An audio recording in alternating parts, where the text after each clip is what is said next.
অনেকটা টেনশনে পড়ে গেছি, জানি না কি হবে। তো হ্যালো এভরিওয়ান, চলে আসলাম আপনাদের সামনে ঠিক দুপুরবেলা 12:30টায়। তো আপনারা সবাই কেমন আছেন? আমি তো ভালোই আছি। আজ যেহেতু স্যাটারডে, স্কুল তো নেই, ছেলেরও নেই আমারও নেই। সকালে যে বাসি কাজকর্ম থাকে, ব্রেকফাস্ট বানানো সব কিছু হয়ে গেছে, ঘরদার সব কিছু গুছিয়ে নিয়েছি, স্নানও করে নিয়েছি। এবার যাব রান্নাঘরে। তো একটা প্রবলেম হয়ে গেছে, আমার রাইস কুকারটা নষ্ট হয়ে গেছে। ভাত তো বসিয়েছি গ্যাসেতে, টাইম তো লাগবেই যেহেতু সিদ্ধ চালের ভাত। আমার আবার কিন্তু রাইস কুকারে ভাত বানাতে বানাতে মানে গ্যাসে রান্না করলে আমার একটু মানে বিরক্তি লাগে, ভালো লাগে না। তো যাই হোক, বর্মশাই তো খরচা করে নিয়ে এসেছে।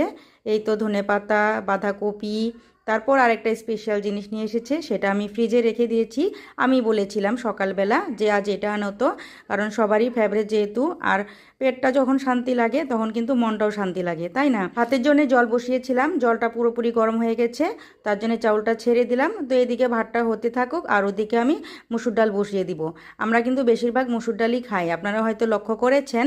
তো এই যে কড়াইয়ে ডালটা বসিয়ে দিলাম, আর এদিকে আমি এখন সবজিটা কেটে নেব। তো এই যে বাঁধাকপিটা দেখতেই পাচ্ছেন, উপরে কিন্তু অনেকটা লেয়ার আর খুব খারাপ বের হয়েছিল, তবুও আমি ফেলে দিয়ে ভালো করে বানিয়েছি। তো যেহেতু আমি বলেছিলাম যে বাঁধাকপি আনিও, তো বাঁধাকপিটা না ঘন্ট খেতে বিশেষ আমার খুবই ফেভারিট। আমার বলতে কি বর্মশাইয়েরও ভালো লাগে আর কি। তো এই যে দেখুন কতগুলা বের হয়েছে, মনটা দেখে একদম খারাপই লেগে গেল।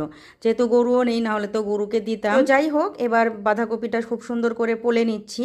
তো বাঁধাকপি পলতে পলতে কিন্তু ওইদিকে আমার ভাতটাও হয়ে গেছে। তারপর কি করলাম, বাঁধাকপিটা অমনি রেখে আগে ভাতের মাঠটা ছেঁকে নিচ্ছি, না হলে আবার ভাতটা নষ্ট হয়ে যাবে। বিশেষ করে তো সিদ্ধ চালের ভাত তেমন তো নষ্ট হয় না, একটু যদি আবার নরম হয় তাহলে কিন্তু আর ভালো লাগে না। তো যাই হোক, ভাতটা তো আমার একদম রেডি হয়ে গেল, আর ওদিকে কিন্তু ডালটাও সেদ্ধ হয়ে গেছে।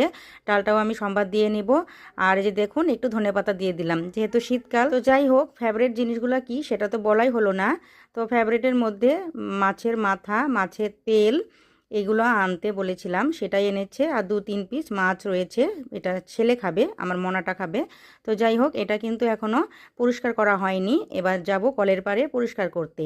তো যাই হোক, যেটা প্রথমে বলেছিলাম আর কি, আমি কি টেনশনে পড়ে গিয়েছি, এই ছেলেকে নিয়ে টেনশনে পড়ে গেছি। ছেলে তো আমার পড়াশোনা করতেই চায় না, এই সামনের মঙ্গলবারে পরীক্ষা। খেলাধুলার মধ্যে এতটা আসক্ত থাকে, পড়াশোনা করতেই চায় না। এই সন্ধ্যাবেলা নিয়ে বসি, কত কষ্ট করে যে আমি কিভাবে মেনটেন করি তাকে, সেটা আমিই জানি আর ভগবান জানে। তো জানি না কি করবে এবার, কারণ যেহেতু একদমই মনোযোগ নেই। একটু মনোযোগ দিলেই কিন্তু পড়াশোনাটা হয়, কিন্তু সে করতেই চায় না। তো যাই হোক, এই তো গল্প করতে করতে কিন্তু আমার রান্না বান্না একদম কমপ্লিট। কয়েকটা বাসন আছে, সেটা মেজে নেব। আর দেখুন কি কি রান্না করেছি, মাছের মাথা দিয়ে বাঁধাকপির ঘন্ট বানিয়েছি, তারপর আলু পটল দিয়ে মাছের তেল ভাজা করেছি, আর মসুরির ডাল। তো বন্ধুরা, আপনাদের এই ব্লগটি কেমন লাগলো অবশ্যই কিন্তু কমেন্টে জানাবেন।